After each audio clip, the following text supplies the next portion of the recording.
Chapter 1. A Strange Message.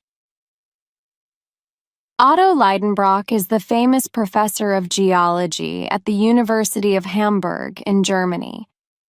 He is also my uncle. He is 65 years old, not very tall, with gray hair. He wears small, round gold glasses that make him look very serious. I'm Axel. I'm only 19 and the professor's personal assistant. I watch my uncle very carefully when he works. That's why I know so much about our planet, Earth. My uncle, the professor, is a hard worker. He spends most of his day in his laboratory at the university, so he never comes home before 2 o'clock for lunch. But yesterday, he came home very early. This surprised Martha, our cook. The poor old girl did not have the lunch ready, and she was a little upset. "Professor, you're early!" "Never mind, Martha, I don't want lunch today." "But, Professor, you must eat." The professor looked excited. "Martha, food is not important." Then he turned to me. "Axel, come with me." He took me into his library. It was a big room with lots of bookcases against the walls and heavy velvet curtains in front of the windows. In the middle of the room, there was a desk where my uncle spent most of his evenings. He took an old book out of his coat pocket. He looked at me. "Axel, look at this, look at this." I took it from his hand. Its cover was hard and it looked very old. "Why, what is it, Professor?" "I found it today in an old bookshop. It's 700 years old." "What's it about?" "It's about the old princes from Norway who came to live in Iceland." "Why is that so special?" He smiled and said, "Because it is written in a language that no one uses anymore." I opened the book and saw strange letters from a strange alphabet. I did not understand any of it. I turned its yellow pages and a piece of paper fell out of the book onto the floor. The professor jumped on it. "What's this?" It was an old yellow piece of paper with the same strange letters on it. The professor knew many languages, but he could not read this old language from Iceland. He took a thick book from one of the shelves. It was a dictionary for all the old languages in the world which people do not speak today. Then he gave me a piece of paper and a pencil. "Axel, write down these letters as I read them to you." When we finished, this is what they said. "Go into the volcano at 𝐒𝐭𝐨𝐫𝐢𝐞𝐬. Before the 1st of July, the sun will show you the way to the center of the earth. Make this journey. It is fantastic." The name under this strange message was 𝐒𝐭𝐨𝐫𝐢𝐞𝐬. 𝐒𝐭𝐨𝐫𝐢𝐞𝐬. I don't believe it. Who's she? He was a famous scientist. He wrote many strange things about the earth, but no one believed him. They said he was crazy. This must be the answer to the things he said. He left this piece of paper in the old book for someone to find. Do you understand, Axel, how lucky we are? Then he turned to the library door. "Martha." I couldn't understand any of the things my uncle said. "What do you mean, we?" Martha opened the door to the library. "Did you want me, sir?" "Yes, Martha. I want you to buy us 2 train tickets to Denmark. Master Axel and I are going to Iceland." This was the biggest surprise of my life. "What?" "Uncle, I can't go." The professor looked at me calmly. "You can, and you will." Chapter 2. 𝐒𝐭𝐨𝐫𝐢𝐞𝐬. There is a 17-year-old girl living in our town. I think she is the most beautiful girl in Germany. She's got long blonde hair and bright blue eyes. Her name is 𝐭𝐨𝐫𝐞, and we are in love. We want to get married. That's why I didn't want to go with my uncle on his mysterious trip. But he couldn't understand that. Are you in love with 𝐭𝐨𝐫𝐞? Yes. And you want to marry her? Yes. The professor was silent. He was a good man, but he could not understand love because his only interest was science. He forgot what I said and began to talk about our journey. Today is the 26th of May. We have 1 month to get to 𝐒𝐭𝐨𝐫𝐞. We're going to take the train to Denmark, and then we'll take a boat to Iceland. The whole trip is going to take 12 days, then we have to walk to the volcano. I could not listen to him anymore. My heart felt heavy. The professor needed an assistant, and he did not want anyone else to know about this secret. But how could I leave my 𝐭𝐨𝐫𝐞? I went for a walk through the beautiful city of Hamburg. I walked along the Elbe River thinking of 𝐭𝐨𝐫𝐞. I stopped for a moment to look at a fishing boat sailing on the calm water. Then I turned, and like magic, she was there. 𝐭𝐨𝐫𝐞, my 𝐭𝐨𝐵𝐞, stood 20 feet away looking at the river. 𝐭𝐨𝐵𝐞. She looked like an angel. We ran into each other's arms and kissed. Oh, Axel, I'm so excited. She sounded very happy, but I couldn't understand why. Excited? Why are you excited, my love? I was at your house. I heard about our journey. Isn't it wonderful? For a moment, I felt sad.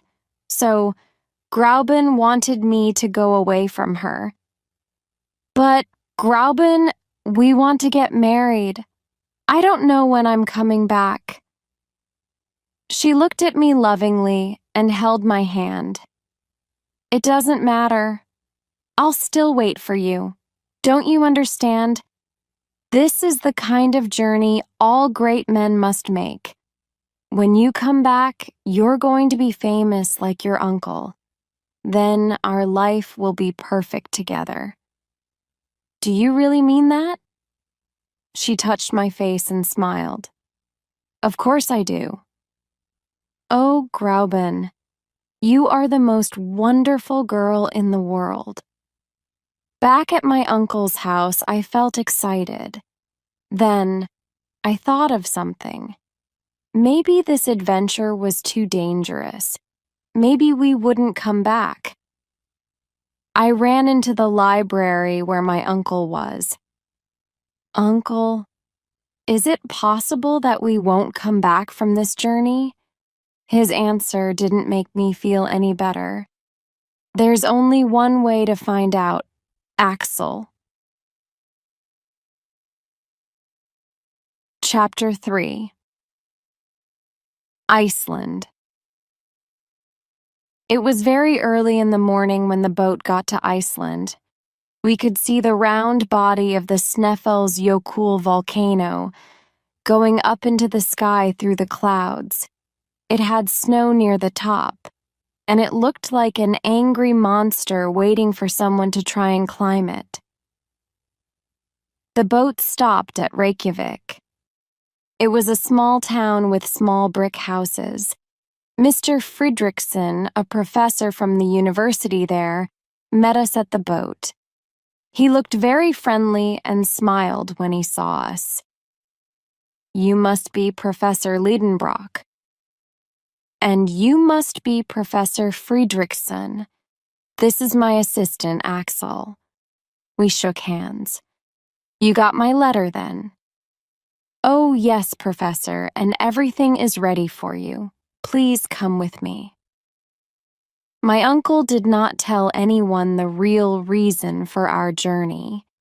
He wanted the two of us to be the only ones to travel to the center of the earth, but we needed someone to go along with us as we didn't know the area, and the ice and snow around the volcano was too dangerous. So Mr. Friedrichsen found us a guide. His name was Hans, and he looked perfect for the job. He was tall and very strong.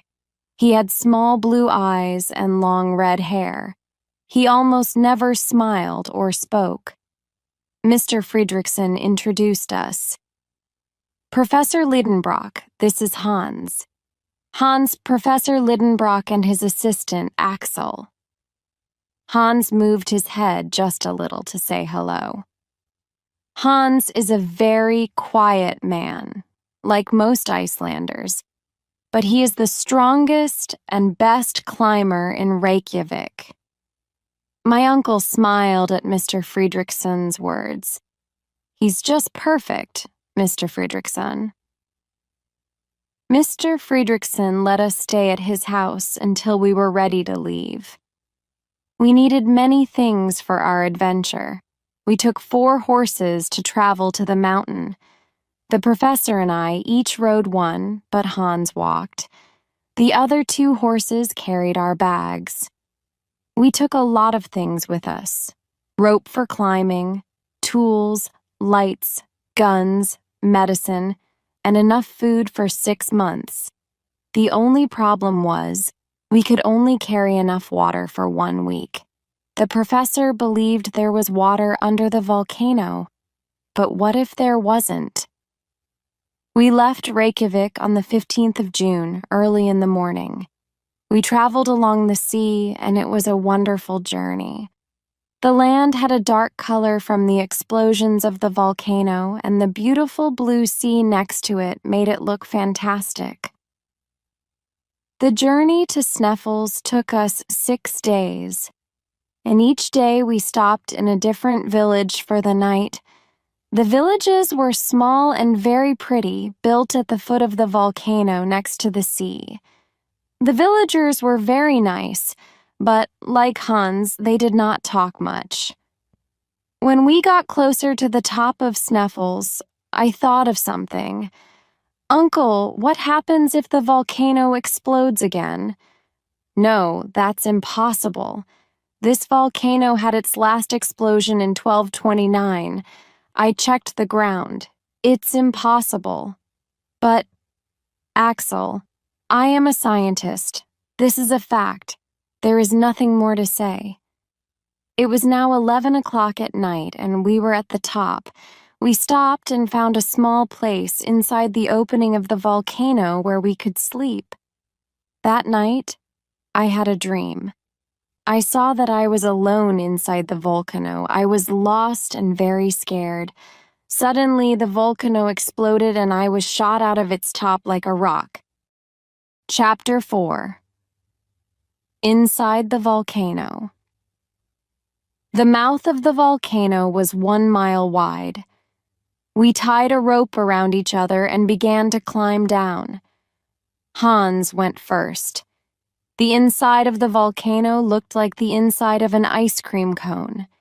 Its opening became smaller as we went down because of the rocks left there after explosions. The bottom of the volcano was 2,000 feet down. When we got there, I looked up and saw the opening at the top. It was a perfect circle of clear blue sky. There were 3 holes in the floor of the volcano. Each of them was about 100 feet wide. The explosion of rocks and hot lava once came through these holes and then out through the top. Now, they looked like dark caves. I looked at the holes and then turned to my uncle. Which one do we take? I don't know. 𝐒𝐭𝐨𝐫𝐞𝐬 said the sun touches one of them at the end of June. Today is June 25th. It is too late to see the sun today. We must wait until tomorrow. What if it's cloudy tomorrow? Then we will wait again. But we only have 5 more days. In July, the sun is too low. It cannot reach the bottom of the volcano. Then, we can go home? Axel, don't say such things. Tomorrow will be sunny and we are going to the center of the earth. The next day it was cloudy. The professor could not believe it. 4 days. We only have 4 days. Please, please, son, come out, come out. The professor looked up at the sky with his arms open. The only thing he wanted now was to see the sun shine. I thought of 𝐒𝐬𝐫𝐞 and the danger waiting for my uncle and myself inside those holes. I hoped for rain. Hans built a small house from the large rocks he found on the floor of the volcano. He never said much, but he always thought of something useful to do.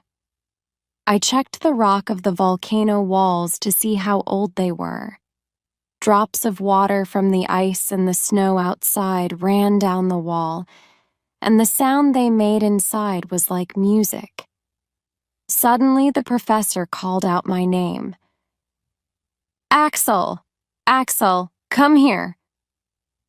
I ran to him, curious to see what was there. What is it? Look at this! There were 2 words on the wall of the volcano in the old Icelandic language. What does it say? Árni Saknussemm. He was here. We're in the right place. The next day, the sun came out, and at 1:13 in the afternoon, it touched the hole in the center of the floor. That's it. That's the hole to the center of the earth. Let's go. Hans brought our bags, but there was one problem. We could not carry all of them and climb down the hole at the same time. What must we do now? The professor took off his glasses and cleaned them while he tried to think of a solution.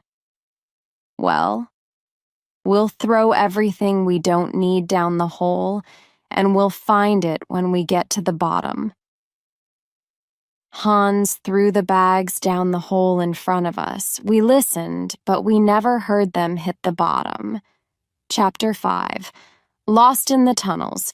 We put our rope through holes in the rocks on the sides of the walls, then climbed down. Hans went first, then my uncle, then me. Every 200 feet, we found a flat rock to stop on. We pulled the rope down from above us, tied it to a new rock, then started again. We did this for almost 10 hours. We traveled 2,000 feet down. Finally, Hans said something. Stop! It was only one word, but it was nice to finally hear his voice. What happened? We're at the bottom. The professor and I looked at him. Of what? I don't know. There was a turn in the hole. There was an open area like a cave at the bottom of the hole, which continued to the right. Our bags were there. After 10 hours of climbing down, we were very tired. We decided to spend the night there. In the morning, we continued our journey down. The hole now opened and looked more like a tunnel. We did not need to climb because we could walk down this tunnel. We used our torches so we could see the rock on the walls clearly. It looked like glass of different colors. Some of it was red, some was brown, and some was yellow. My uncle saw me looking at it. That's from the lava. It's beautiful. So you're starting to enjoy our journey. There's more to see. Come along. We walked for 2 more days and we found other tunnels. There were tunnels everywhere, but we did not know which was the right one. Unluckily, our water finished. Now, what are we going to do? We're going to find a spring. There are many, but we have to go down further. I could not move. I was very tired and thirsty and thinking of 𝐒𝐬𝐫𝐞. Uncle, I can't go on.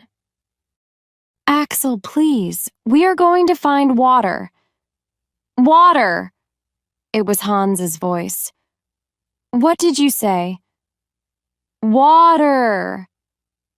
There was a loud sound behind the wall next to us. It sounded like the water of a river. Hans took a pickaxe and made a hole in the wall. Water came out onto the floor around us. I told you, Axel, water. Ow, it's hot. Don't touch it. It needs air. We're too far underground. The water was cold enough to drink after a few minutes, and we all felt strong again. We continued our journey, but I made a serious mistake. I was very excited about finding the water, and I went first. I walked too far in front of the others, and I got lost. I tried to go back, but I could not find them. I shouted their names. Uncle! Hans! I could only hear my own voice in the tunnel. I was afraid. I ran. Then I fell. I fell through the air down a long tunnel. Then I hit my head and everything went black around me. Chapter 6. An Underground Water World. When I opened my eyes, I heard the sound of the sea. The sun was high in the sky. But this was not possible. We were under the ground. My uncle stood over me. He's okay, Hans. I saw Hans smile. My head hurt.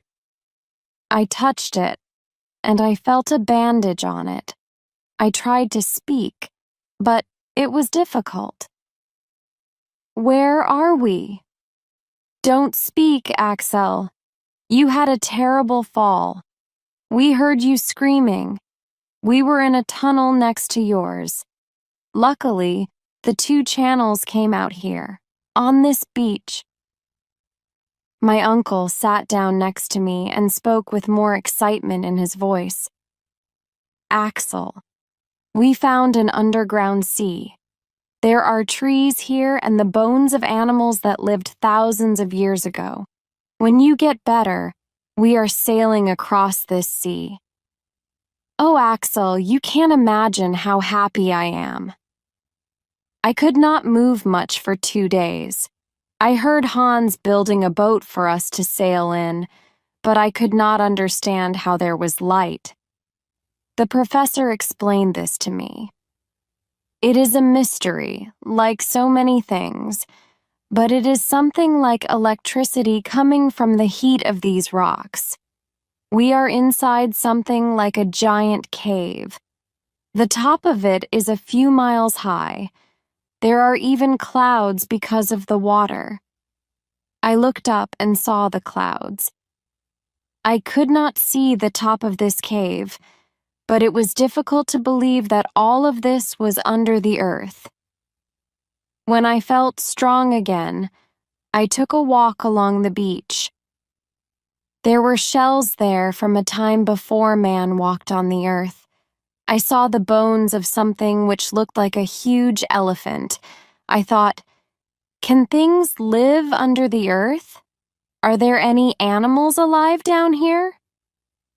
The boat was ready and we were ready to sail. We left the beach and a strong wind pushed us quickly out to sea. After a few hours on this strange sea, Hans tied the pickaxe to a rope and threw it into the water. The professor wanted to know how deep the sea was. It never touched the bottom. When Hans pulled it back into the boat, its metal head looked different. There were large marks on it. What's that? Hans looked at it closely. Teeth. Teeth? Could something so big live in these waters? The professor looked at his compass. We are traveling south.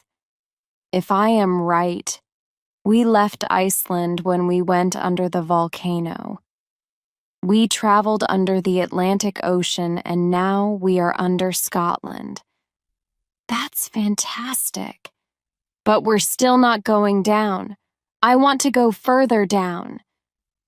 Suddenly, there were huge waves rocking the boat. What's happening? Hans pointed to something dark about a mile away from us. It came closer and I thought I saw a giant dolphin. I was wrong. It was an alligator. It came closer and I saw that I was wrong again. It was something with the body of a dolphin and the head of an alligator.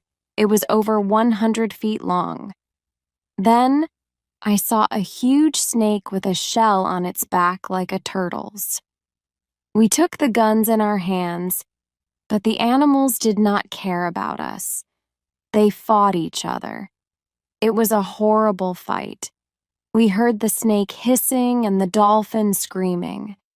They both dove under the water. Everything was quiet. Then the snake's head came out of the water. It hissed one more time before it died in the water. But where was the monster dolphin? Chapter 7. A terrible storm. Now our journey felt even more dangerous. The professor was frightened, but nothing could stop him from going to the center of the earth. Hans continued to sail the boat, but we did not see land.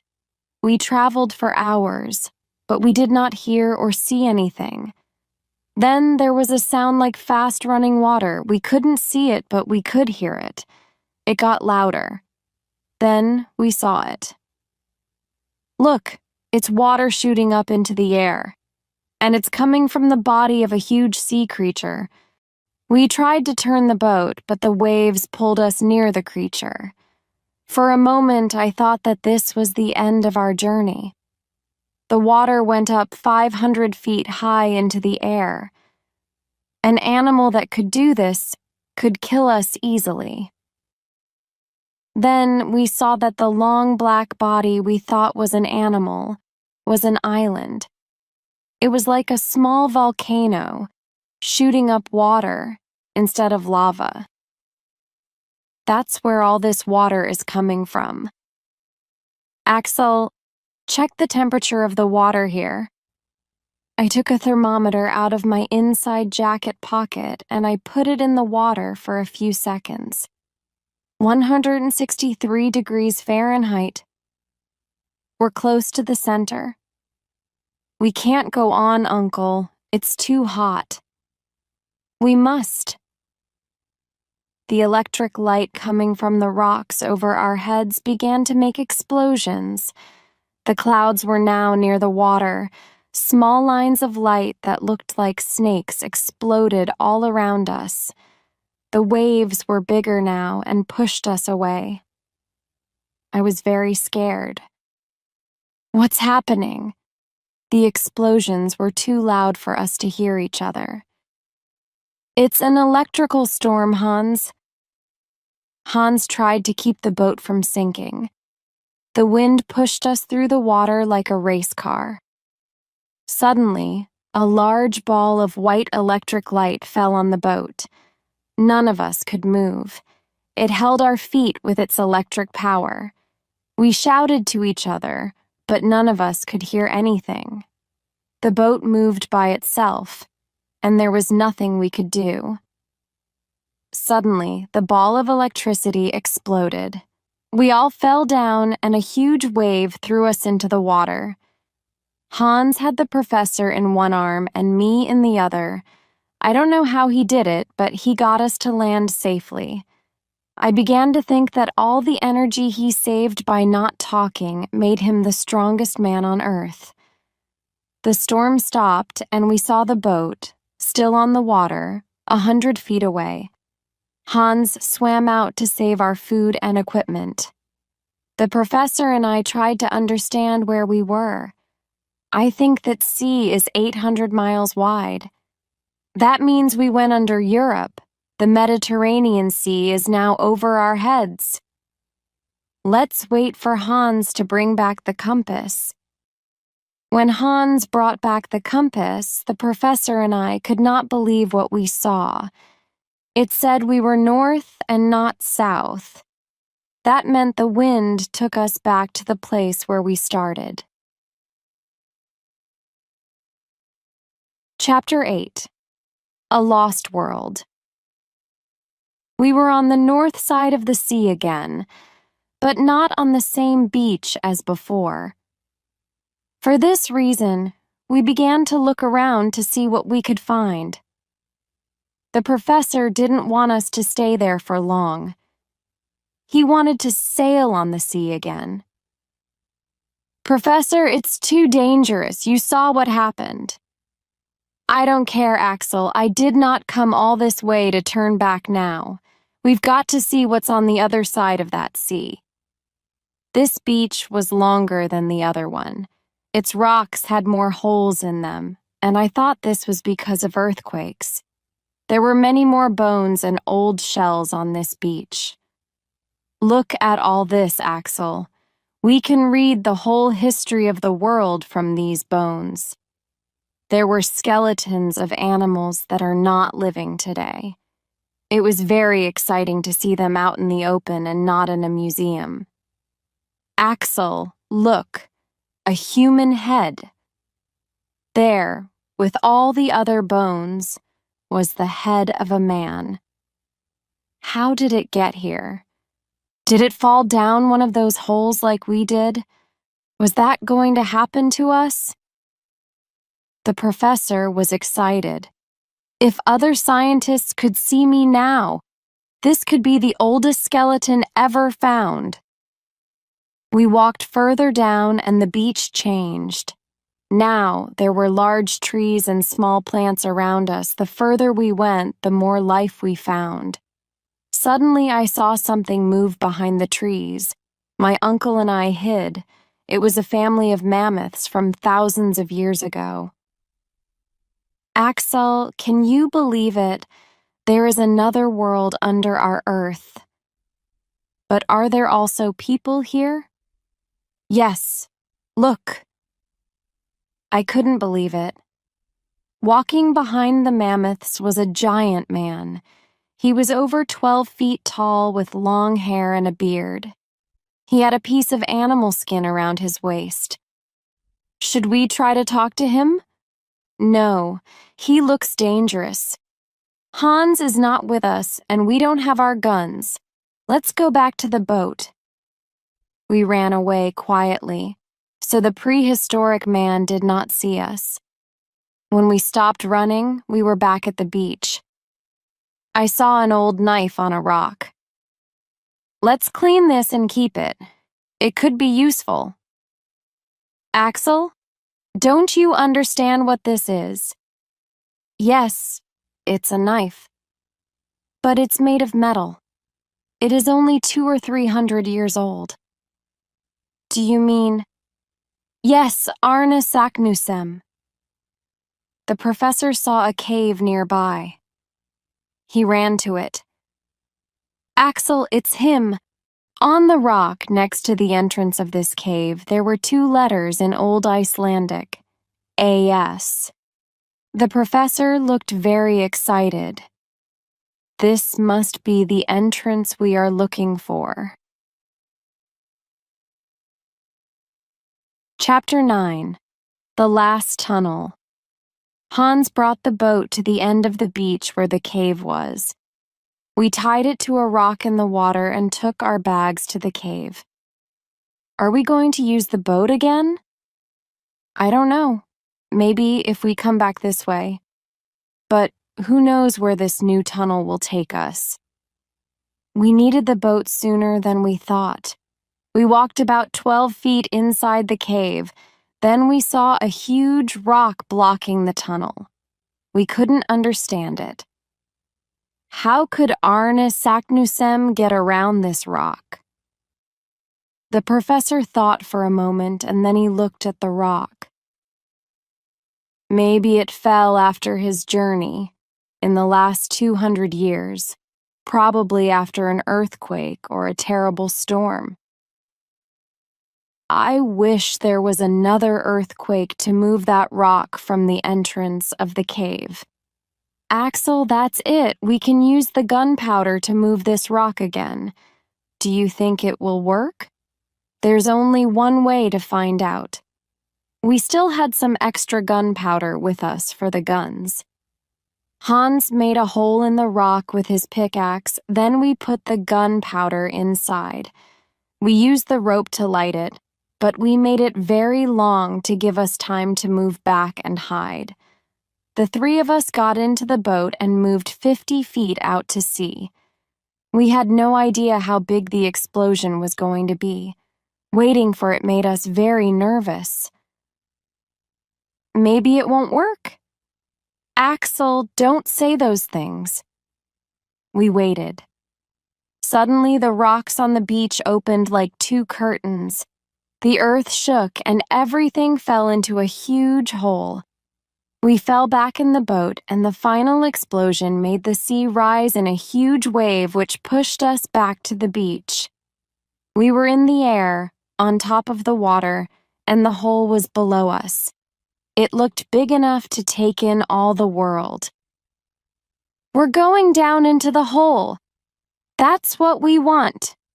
Not this way, we shouted, because the noise of falling rocks was all around us, and we couldn't hear each other. The boat moved like a train through the tunnel, then we crashed into a new river of fresh water. The boat went under and came back up so fast that there was very little water in it. I don't know how we stayed in it. We held onto the sides of the boat with all of our strength. Professor, where are we? I don't know, but the water is taking us somewhere. We have no choice but to follow it. It's getting hot. The temperature was high. The walls had the red color of lava. Are we under another volcano? When I finished my sentence, we heard a loud roar from behind us. Water and air pushed us forward faster. The walls began to shake and rocks began to fall. Professor! Then it was clear. We were inside a volcano and it was going to explode. I could see the blue sky through the round hole at the top of the volcano. There was one more terrible roar and we were flying up into the air. Chapter 10. Back home. The volcano threw us into the sea. Hans saved us again with his amazing strength. But where were we? It looked like the surface of the earth. There were small boats in the water and olive and fruit trees on the land. Behind us was the huge volcano. We saw a little boy. We tried to go near him, but he was afraid of us. After all our underground adventures, we looked horrible. The professor spoke to him in German, French, and English, but he did not understand. Finally, the boy spoke in Italian. What did he say? He said we're in Stromboli, Italy. You mean we went in one volcano in Iceland and came out of another in Italy? Yes, and that one there is Mount Etna. And that was how our journey ended. The professor was not happy that he didn't get to the center of the earth, but when we got back to Germany, he felt better. Martha told everyone in Hamburg about our journey, and when we arrived, there was a big celebration for us. Everyone in Hamburg was at the train station when we arrived, but the only person I looked for was my Grauben. And I saw her, like a white light, moving past the others until I could hold her. Oh, Axel, I'm so glad you're back. I thought of you every day, and sometimes I was afraid, but somehow I knew you were all right. Well, I never felt that I was safe, but I did want to come back to you, every minute of every day.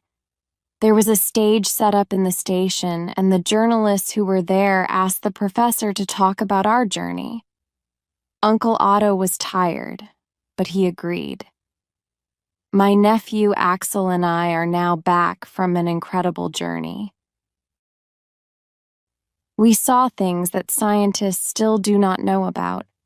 There is life in the heart of this planet. There is water and beaches and trees. 𝐒𝐭𝐨𝐫𝐞𝐬, a famous scientist from the 16th century, was the first to travel under the earth. We are the second. I do not know if others will try this dangerous adventure in the future. If they do, they need someone like our guide Hans with them, or I'm afraid they will not survive.